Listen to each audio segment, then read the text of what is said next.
자, 이번 시간은 여러분 216페이지 결산 처리라는 능력 단위가 되겠는데요. 이제 결산과 장부 마감만 남겨놓고 있습니다.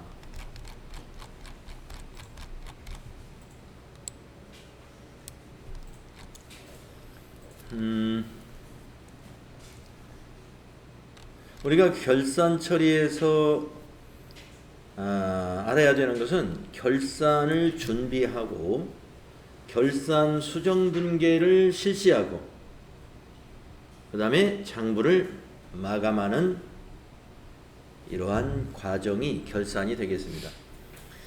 결산을 준비한다는 건 뭐냐면 우리가 결산 정리분계할 사항이 어떤 것이 있는가, 또 그동안 우리가 입력한 그 분계나 이것이 문제가 없는지 시산표를 수정전 시산표를 작성하고 확인을 해보는 것이죠. 그래서 결산 정리 사항을 가지고 정리 분계를 하는데, 이 정리 분계에는 우리가 이제 수동 분계라는 것과 자동 분계가 있어요. 그래서 이번 시간에 이 수동 분계, 자동 분계, 결산 분계가 핵심이 되겠습니다.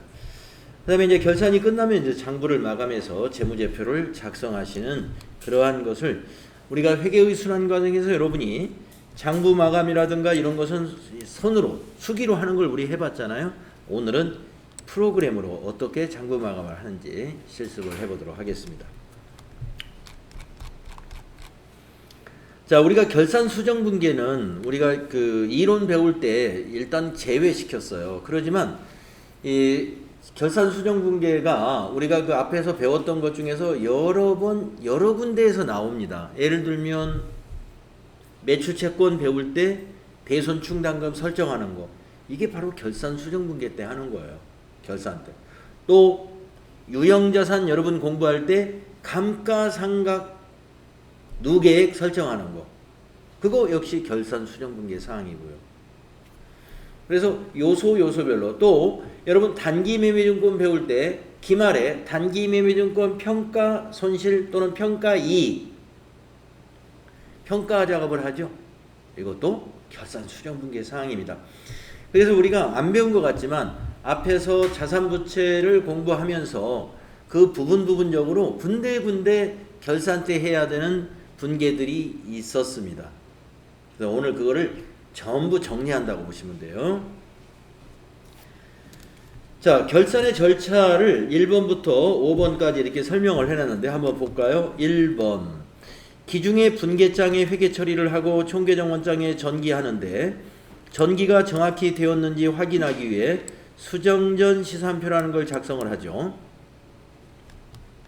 두 번째, 기말 결산 시점에 자산부채 자본 현재액과 단기에 발생한 수익과 비용을 정확하게 파악하기 위해서 자산부채 자본이나 수익 비용에 대한 수정 회계 처리를 한다. 이게 바로 결산 수정 분계라고 하는 것입니다. 자, 그러면 도대체 미리 한번 알아보면은 자산의 현재 액을 어떻게 정확히 알아본다는 말이 무슨 말이냐? 자, 아까 단기 매매증권 이 얘기했습니다. 자, 단기 매매증권 삼성전자 주식을 9월 달에 100주를 매입한 것이 있어요. 그때 만약에 한 주당 6만 원에 매입을 했다고 보겠습니다. 그래서 기말이 됐어요. 12월 31일 날도 주식 가격이 그대로 6만 원일 리는 없죠. 가격이 변동이 일어났을 거 아니에요? 현재 가격으로 평가해 준다 해서 현재액으로 평가해주는 작업을 말하는 거예요. 단기 매매증권 평가 이익이냐 평가 손실이냐, 즉 평가 이익이 났으면 자산 증가시켜주고 평가 손실이 났으면 단기 매매증권을 감소시키는 거죠. 부채에서도 현재의 부채를 정확히 파악한다는 말이 무슨 말이냐? 만약에 외국의 은행으로부터 외화를 차입했다고 가정을 해보세요. 그래서 9월 달에 미국에 있는 뉴욕 은행으로부터 10만 달러를 차입했어요. 100만, 1000만억, 10억인가요 그러면? 네. 자, 10만 달러를 뉴욕은행으로부터 차입했습니다. 그러면 이걸 1년간 빌렸으니까 2023년도 9월 말일에 이걸 갚아야 돼요. 10만 달러를. 그러면 9월 달에 차입했을 때는 만약에 1달러당 1,300원이었어요. 그런데 결산 때도 환율이 1,300원일 리는 없죠. 더 내려갔거나 아니면 올라갔거나 어떤 변동이 일어났다 이거예요. 그 환율의 차이 때문에 부채가 늘어날 수도 있고 감소할 수도 있고. 그래서 현재의 부채를 정확하게 결산 때 파악을 해주는 수정분계가 필요하다는 것입니다. 자본에서 결산 수정분계는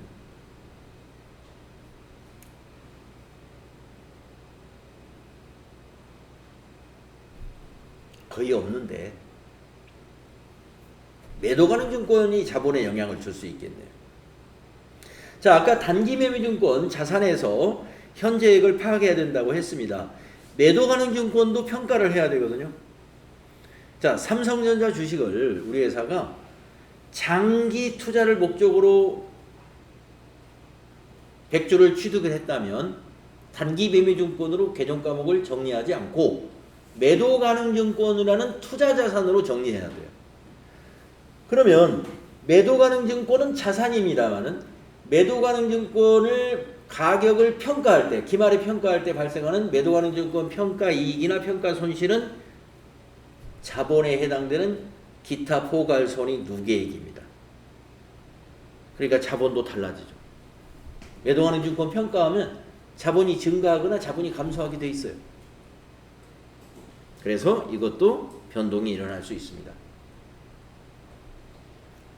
수익.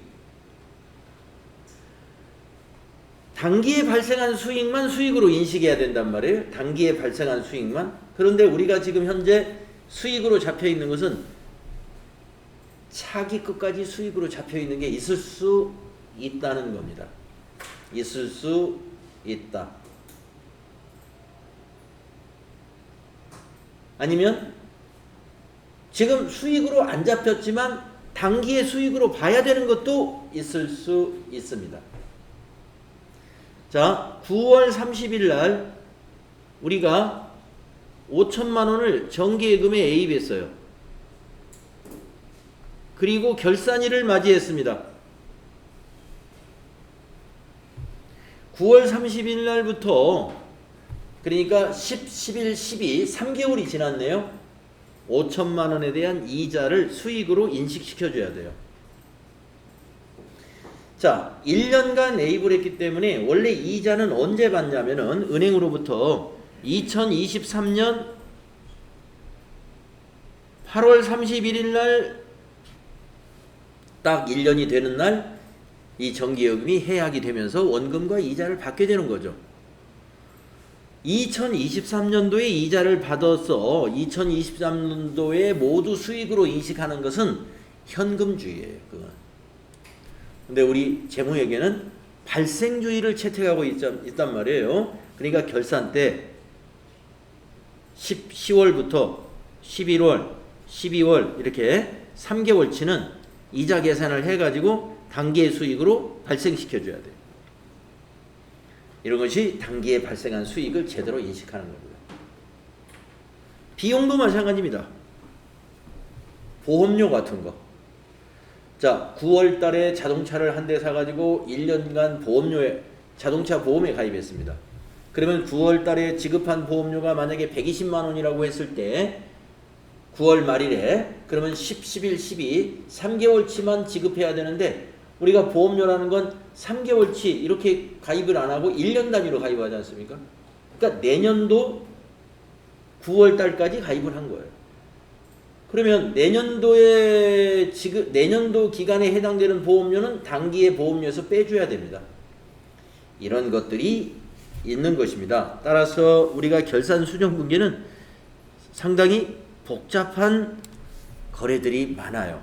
실제로 어떤 거래가 일어나서 회계 처리하는 것이 아니라 지금처럼 어떤 평가, 자산의 평가, 부채의 평가 또는 환율 같은 거 이런 거 또는 그 주식 가격, 주식 시장의 가격의 변동, 또 이제 수익과 비용에서는 발생주의, 기간이 경과했느냐, 경과하지 않았느냐 이런 것 등을 반영해서 회계 처리를 하기 때문에 결산 수정 분계가 쉽지는 않아요.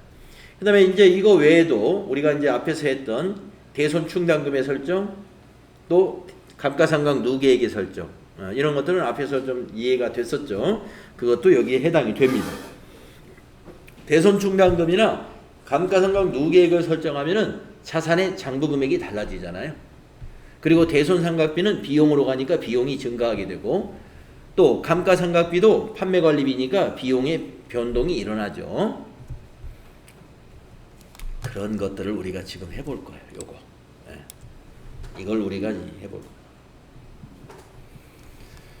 다음에 3번 기말 수정 회계 처리를 하면 그 분계 내용을 총계정 원장에 전기함으로 기말 수정 분계가 정확히 전기되었는지 확인하기 위해서 이번에는 수정 후 시산표를 작성한다. 그래서 수정 전 시산표 작성이라든가 수정 후 시산표 작성은 우리가 수동으로 하는 것이 아니라 다 프로그램에서 해주기 때문에 이건 뭐 부담을 느낄 것이 없습니다. 그러나 여기 2번에 있는 거, 이거는 우리가 직접 해야 돼요. 이거는. 그 다음에 4번 당기의 수익과 비용, 자산부채 자본의 총계정 원장을 마감한다. 네. 그래서 수익과 비용을 마감할 때는 어떻게 하는지, 또 자산부채 자본을 마감할 때는 어떻게 하는지 우리가 회계의 순환 과정에서 다 공부했단 말이에요. 그것을 우리가 이 프로그램에서는 어떻게 하는지 실습을 해보도록 하겠습니다. 그리고 이제 마지막으로 재무제표를 작성하면 되겠습니다. 자, 이러한 프로세스를 가지고 결산을 연습해 보겠습니다. 자, 먼저 고정자산과 감가상각. 자, 고정자산이라는 것은 유형자산과 무형자산을 가리킨다라고 배웠죠.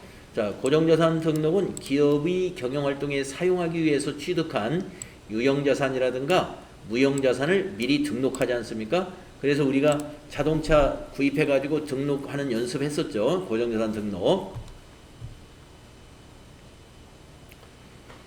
그런 메뉴입니다. 고정자산의 세부 내용을 등록하면 당기의 감가상각비가 자동으로 계산됐었죠. 그래서 우리가 손으로도 계산해가지고 맞춰봤죠. 그 금액을 결산에 반영할 거예요. 그 금액을 결산에 이제 반영할 겁니다. 자, 그러면 수행과제. 자, 감가상각도 우리가 결산 수정 사항이기 때문에 감가상각을 위해서 우리 회사 고정자산이 요만큼만 있다고 한번 가정을 하는 거예요. 요것만 우리 회사 고정자산이다. 요거를 등록을 하시오. 근데 여기에서 아까도 말씀드렸는데 이 주의에 나오네요. 주의에. 우리가 두 개는 등록이 됐을 거예요. 차량 운반구 이거하고 또 차량 운반구 7466 요거는 두 개는 이미 미리 등록을 했습니다. 아, 그 다음에 컴퓨터도 등록을 했네요. 이것도 등록을 했습니다. 그러면 여기서 지금 차량 운반구 두 개하고 그 다음에 여기 비품 컴퓨터는 우리가 앞에 실습 과정에서 이미 등록을 했기 때문에 우리가 오늘 새로 등록할 것은 건물하고 에어컨하고 요 두 개만 추가 등록하면 되겠습니다. 같이 한번 해봅시다. 건물부터. 자, 여러분 고정자산 등록 메뉴 들어갑시다. 위에서 엔터 3번 치시고요. 건물을 등록해야 되니까 계정을 더블 클릭해서 건물 메뉴에 있습니다. 202번 확인.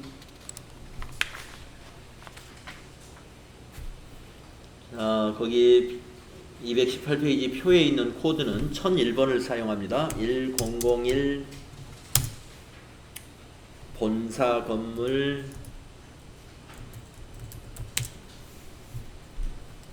취득일 2021년 0701.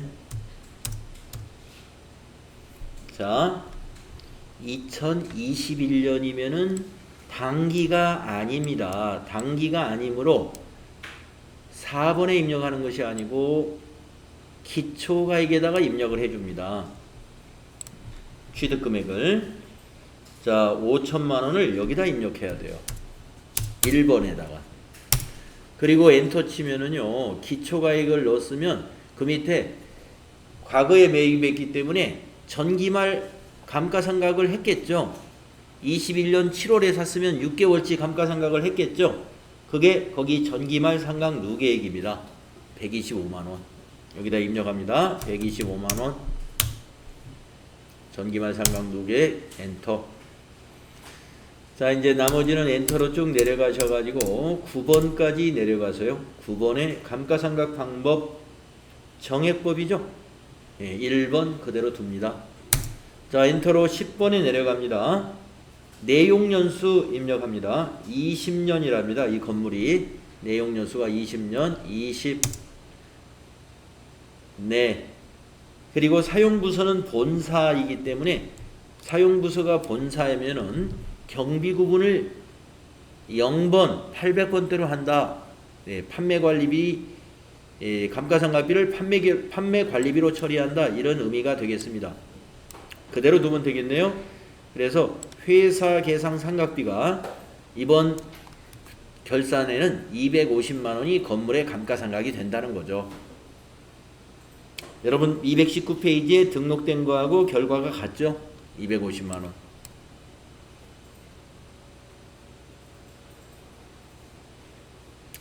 이거 계산하는 방법 정액법 연습하기 위해서 한번 계산해 보겠습니다.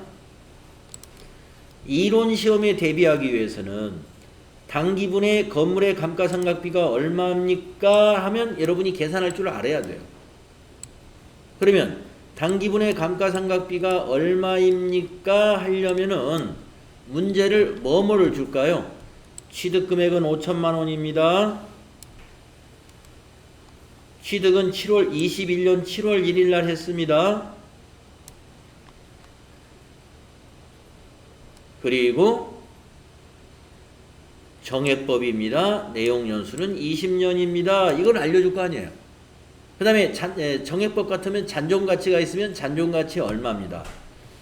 자, 그러면 그 데이터를 가지고 여러분이 정액법의 경우에 정액법으로 감가상각을 계산하는 공식을 여러분이 알고 있어야 돼요. 취득원가에서 잔존가치를 차감해 가지고 나누기 내용연수 한 것이 뭐예요? 이것이 매년 1년분 감가상각비가 됩니다. 매년 같아요. 정액법은. 그럼 한번 여기다 대입해 보세요. 자, 취득원가가 5천만 원입니다. 잔존가치 없어요. 제로. 나누기 내용연수 20년입니다. 이거 얼마인지 계산해 보면 돼요. 자, 5천만 원 나누기 20년 계산기로 한번 두들겨 볼까요?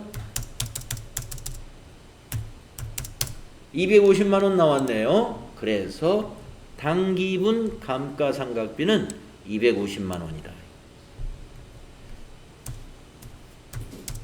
만약에 문제에서 당기말 감가상각 누계액은 얼마입니까? 이렇게 물었어요. 그러면 당기분 감가상각비에다가 더하기 뭘 해야 될까요? 전기말 상각 누계액을 더하면 되죠. 전기까지 125만원 상각했잖아요. 이 두 개를 더하면 당기말 감가상각 누계액이 된다. 여기 나와 있네요. 23번에 375만원. 자, 여러분 전기말의 감가상각은 2021년도에 감가상각한 겁니다. 그 다음에 당기의 감가상각비 이거는 2022년도 당기에 상각한 겁니다. 이 두 금액이 왜 다를까요? 작년에는 125만원만 왜 했을까요? 작년에 감가상각 기간은 6개월만 해당이 되니까. 7월 1일에 건물을 샀어요. 그러면 1년치를 감가상각하는 게 아니고 월할 상각을 하기 때문에 7, 8, 9, 10, 11, 12 6개월치만 상각을 하는 겁니다. 그래서 2021년도에는 125만 원만 상각을 한 거예요. 자, 이론 시험에 대비해서, 필기 시험에 대비해서, 필기 이론 문제에 대비해서 이러한 계산의 근거를 정확하게 여러분이 알아야 됩니다. 자, 이제 에어컨 등록하겠습니다. 자, 밑으로 내려와서 더블 클릭하시고 에어컨은 비품입니다. 비품 확인. 자, 자산 코드 비품이 3001번, 에어컨이 3001번.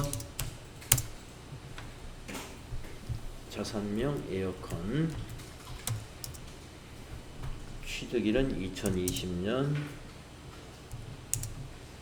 0725.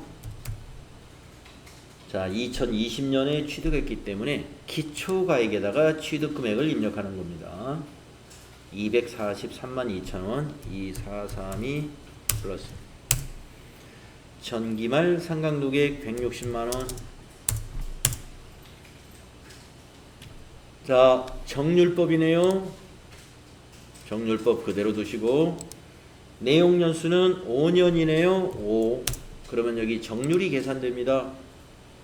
사용부서가 본사입니다. 본사니까 판매관리비입니다. 800번대 그대로 두시고 그러면 여기 감가상각비가 계산이 됐습니다. 자, 이 감가상각비는 언제 거 감가상각비예요? 2022년도의 감가상각비입니다. 그러면 정말로 저 금액이 맞는지 우리가 정률법으로 계산을 한번 해보겠습니다.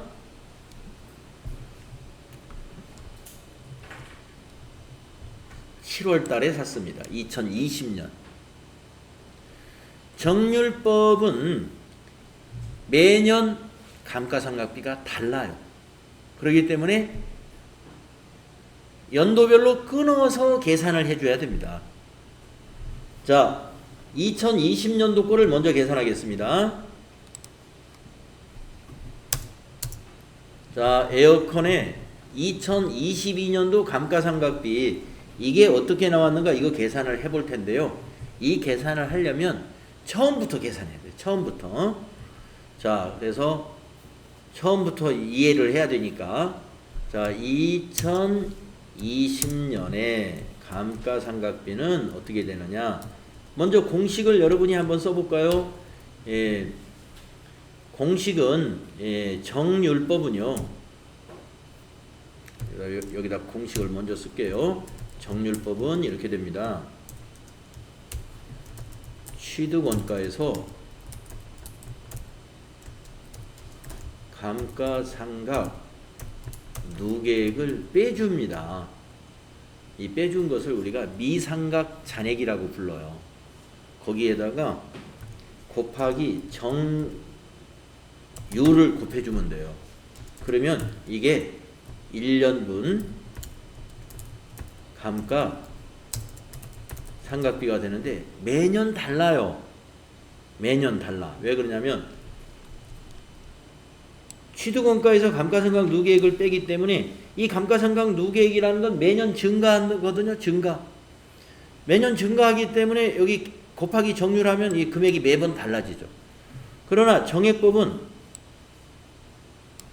취득원가나 잔존가치는 변하지가 않아요. 변하지 않는 값을 내용연수, 변하지 않는 내용연수로 나누기 때문에 매년 같은 감가상각비를 감가상각하게 되는 것이죠. 자, 계산을 해보겠습니다. 그러면 2020년도에 이 에어컨을 얼마에 샀냐면 2,432,000에 샀습니다. 첫 해에는 감가상각을 한 누계가 없기 때문에 첫 해는 제로입니다. 거기다가 곱하기 정률을 합니다. 정률은 여기 내용연수 입력한 옆에 나와 있습니다.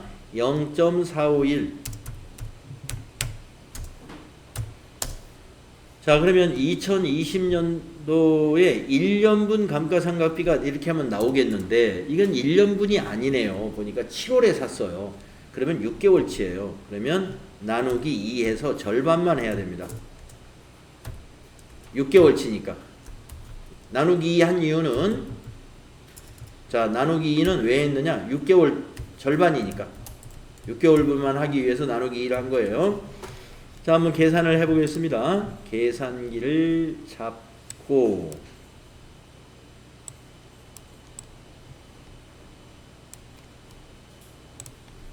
243만 2천원, 243만 243, 243, 200, 243, 2000 맞네? 곱하기 0.451 나누기 2 54만 8,416원. 요게 언제 거예요? 2020년도의 감가상각비입니다. 자, 이제 2021년도 감가상각비를 계산해 볼게요. 취득금액 243만 2천원,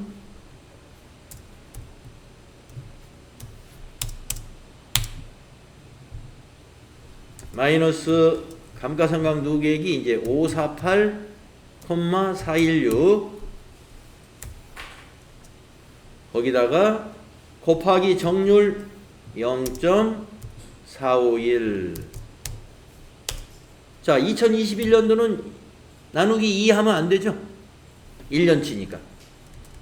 1년 됐으니까. 그러면 계산기를 가지고 계산을 다시 하는 거예요. 2432,000 마이너스 548416 엔터 친 다음에 거기다가 곱하기 0.451 엔터 하면은, 예, 소수 버리세요. 849496. 여러분도 제 계산이 틀렸는지 여러분도 같이 해야, 예, 됩니다. 849496 나왔어요. 그러면 여기까지만 한번 검산해 볼까요? 자, 849496 요 두 개 더해서 전기말 상각 누계액이 나와야 되는데, 두 개를 한번 더해 볼게요. 548416 더하기 849496이다. 139만 7,912원이 나오는데 어떻게 된 거지? 예, 한 21만원 정도 차이가 나요. 그러면 이게 일할 계산을 했나봐. 예. 자, 우리는 7월부터로 계산을 했습니다. 그러니까 7월 1일로 그냥 월할로 계산했어요. 근데 이 프로그램에서는 일할로 계산하지 않았을까? 이렇게 예측을 합니다. 네. 자, 안타깝게도 지금 계산 결과가 틀리고 있습니다. 자, 그러나 우리는 월할로 한다고 가정을 하고요. 계속해서 당기분껏 계산도 아예 하겠습니다. 자, 2022년도 감가상각비. 우리는 월할 계산으로 하는 거예요. 취득원가 2,432,000 마이너스. 자, 여기서는요, 지금 요게 이미 이것이 이것과 틀리기 때문에 원래 이거 합계가 요게 나와야 되거든요. 근데 안 나왔어. 그러니까 이제는 우리가 계산한 것을 무시하고, 왜냐하면 이 금액이 맞는가를 보려면 이걸 적용하는 수밖에 없어요. 그래서 감가상각 누계액을 160만 원으로 보겠습니다. 감가상각 누계액을 160만 원, 책에서 제공한 숫자를 쓰겠어요. 지금 책이 틀렸을 수도 있고, 예, 만약에 책에서는 일할 계산으로 했을 때 160이 나오는지 그거는 일할로 계산해봐야 아는 문제라서 지금 그것까지 하려면 좀 귀찮으니까 그냥 이걸로 맞추겠습니다. 자, 곱하기 0.451 한번 해보세요. 자, 계산기를 잡고 취득원가 243이 000 빼기 160만원 하면은 잔존가치가 832000이에요. 미상각 잔액이 832000 거기다 곱하기 0.451 37523이 나와야 되겠죠? 여기 나왔나요? 37523이 네, 같죠?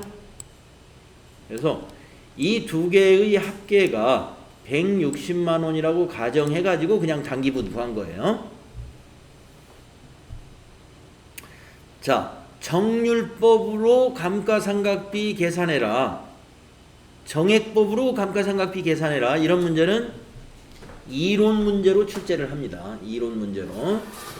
그래서 방법을 알고는 있어야 돼요, 여러분. 계산을 할 수 있어야 된다.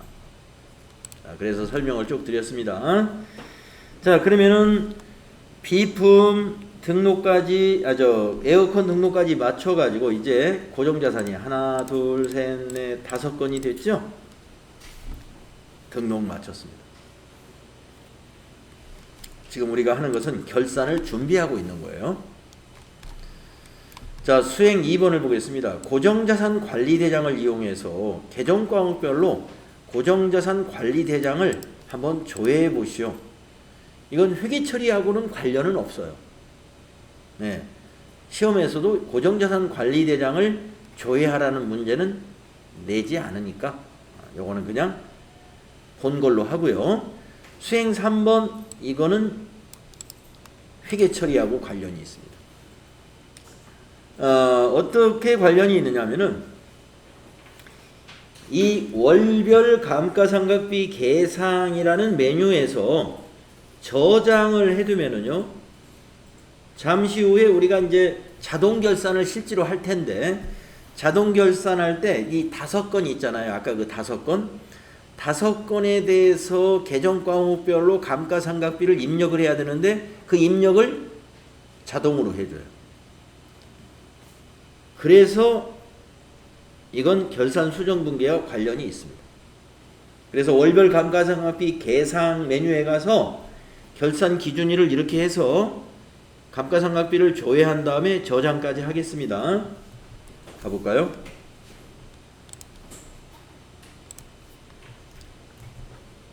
자, 고정자산 등록에서 지금 우리가 여기서 이걸 했고요. 이걸 하겠다 이겁니다. 월별 감가상각비 계산. 결산 월은 12월 31일. 경비는 전체 계산됐어요. 사실은 고정자산 등록할 때 다 계산이 됐던 거고, 그것이 지금 여기에서 조회가 되었다라고 보시면 됩니다. 그래서 고정자산별로 기초가액이 얼마였고, 당기에 구입한 것은 당기 증감란에, 그러면서 기말 잔액이 표시되고요. 전기말 상각 누계액이 또 표시가 되고, 당기에 감가상각 범위액이 표시가 되고, 12월까지의 감가상각 비가 여기 표시가 됩니다. 그래서 미상각 잔액도 표시가 되죠. 이러한 내용은 계정과목별이니까, 예를 들어서 건물은 12월 누적 감가상각비가 250만 원이다. 차량 운반구는 363만 3,333원이다. 비품은 55만 5,632원이다. 고정자산 건수로는 5건이었지만 계정과목으로 보면 3개입니다. 건물, 차량 운반구, 비품. 예, 이 3개를 합치면 668만 8,965원이다. 하는 이 장부를 저장을 해둬야 됩니다. 자, 저장 메뉴가 기능모음에 가서 저장을 해도 되고요. 아니면은 기능모음에 가서 할 필요 없이 닫으면서 저장을 해야 되는 메뉴 같은 경우는 저장을 안 하고 닫게 되면 이렇게 물어봅니다. 데이터를 저장하시겠습니까? 여기에서 예 해도 상관없어요. 예. 기능모음에 가서 저장 누르시든지 아니면 월별 감가상각비 계산을 받을 때 저장하시겠습니까? 물어보면 예 해줍니다. 네, 이제 준비가 됐습니다. 자, 고정자산의 등록과 월별 감가상각비 계산까지 해놨습니다. 자, 그러면 이제 자동분계와 관련된 건 준비가 다 됐다는 거고요. 221페이지를 가보겠습니다.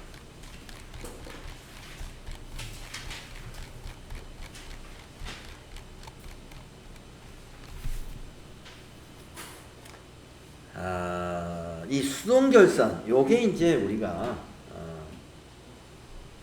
뭐 어렵다면 약간 어려운 거고요. 네. 앞으로 여러분이 이 수동결산 분계에서 좀 연습을 많이 해야 될 것들이 있습니다. 그 중에서 여기 지금 뭐 중요하지 않은 게 하나도 없어요. 여기 있는 거 다. 자, 어떤 사항을 수동결산해야 되느냐? 1번 손익, 즉 수익과 비용을 말합니다.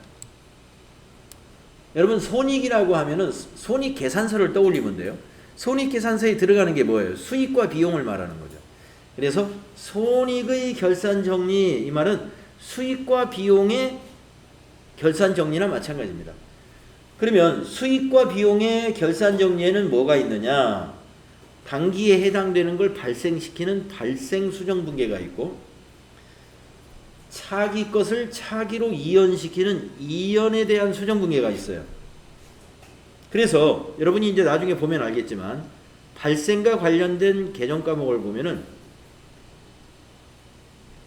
비용은 미지급 비용이라는 개정 과목을 쓰고요.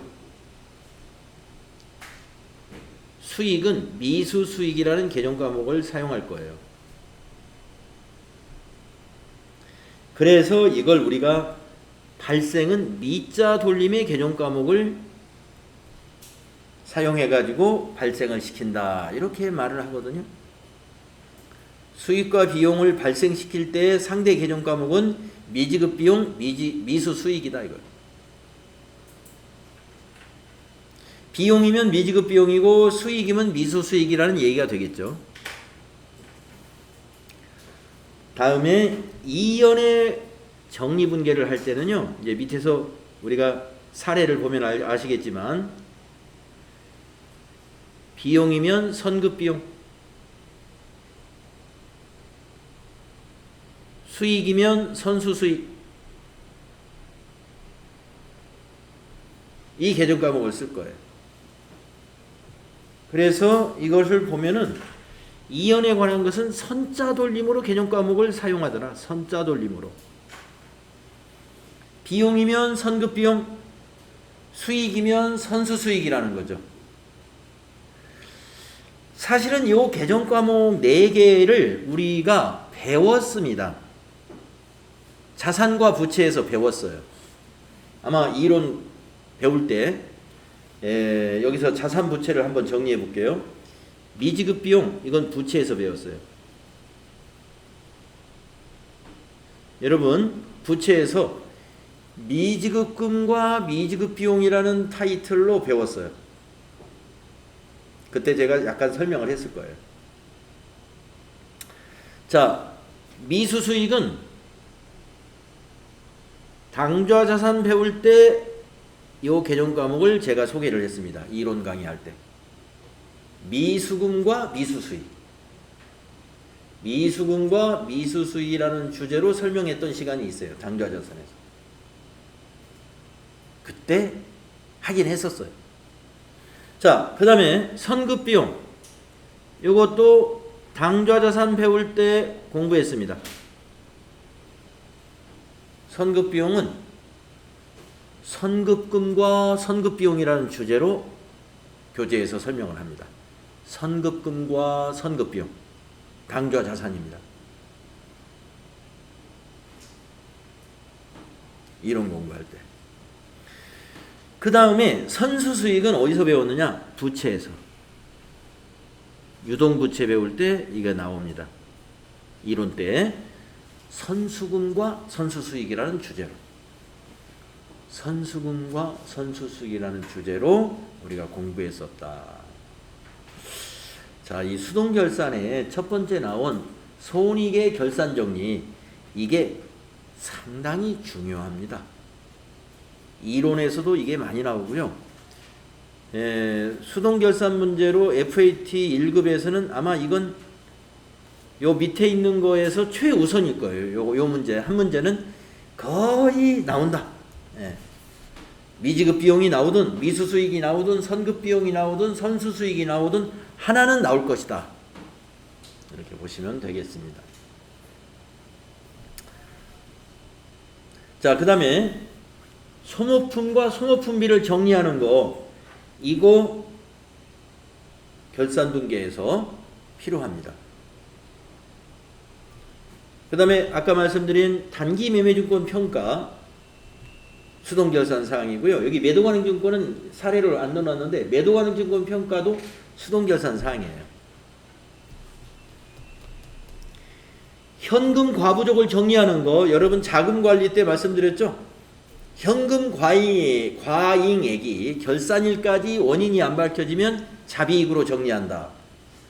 또 현금 부족액이 결산일까지 원인이 안 밝혀지면 잡손실로 정리한다. 그 이야기입니다. 현금 과부족 정리가 그 얘기예요. 그 다음에 선납세금의 정리. 선납세금이라는 것은 법인이 원천징수를 당한 것과 법인이 법인세를 중간에 예정 납부하면은 그것을 선납세금이라는 자산으로 잡아놓거든요. 그랬다가 결산 때 이걸 법인세 비용으로 대체시켜야 돼요. 그걸 얘기하는데 여기 사례가 나올 거고요. 비유동 부채의 유동성 대체 분계 수동결산 사항이다. 이거는 우리가 유동부채에서 배웠어요. 유동성 장기부채라는 개정 과목에서 제가 이론 때 여러분에게 설명을 했던 겁니다. 유동성 장기부채. 장기 차입금 중에서 결산일 기준으로 단기 12월 30일 기준으로 만기가 1년 이내에 도래한 거, 이것을 유동성 장기부채라는 개정 과목으로 어떻게 해요? 대체시킵니다. 그것을 비유동 부채의 유동성 대체 분계라고. 그 다음에 수동결산의 마지막으로 대손 충당금의 환입. 매출채권에서 이거 배웠습니다. 대손 충당금 설정을 해야 되는데 기설정된 금액이 더 많아요? 예정보다. 그러면은 환입시켜야 돼. 대손 충당금의 환입. 시험에 나올 확률은 굉장히 희박하지만 수동결산 사항이다 하는 것을 알고 계시면 되겠습니다. 자, 시험에서 주로 나온다면 1번부터 6번에서 주로 나올 겁니다. 1번부터 6번에서. 그 중에서도 1번이 가장 유력하게 빈번하게 출제가 된다. 이렇게 보시면 되겠어요. 자, 그래서 이제 수동결산의 사례를 여기 밑에 사례가 굉장히 많거든요. 이제 크게 나누면 여기 7가지 사례가 있는 거고요. 여기 세부적으로 말하면 수익, 비용, 발생과 이연이니까 여기 4가지, 넷, 다섯, 여기에 2가지, 6가지, 7, 8, 9, 10, 한 11가지 사례가 있을 텐데요. 그 11가지 사례를 다음 시간에 같이 정리하도록 그렇게 하겠습니다. 네, 또 쉬었다 하겠습니다.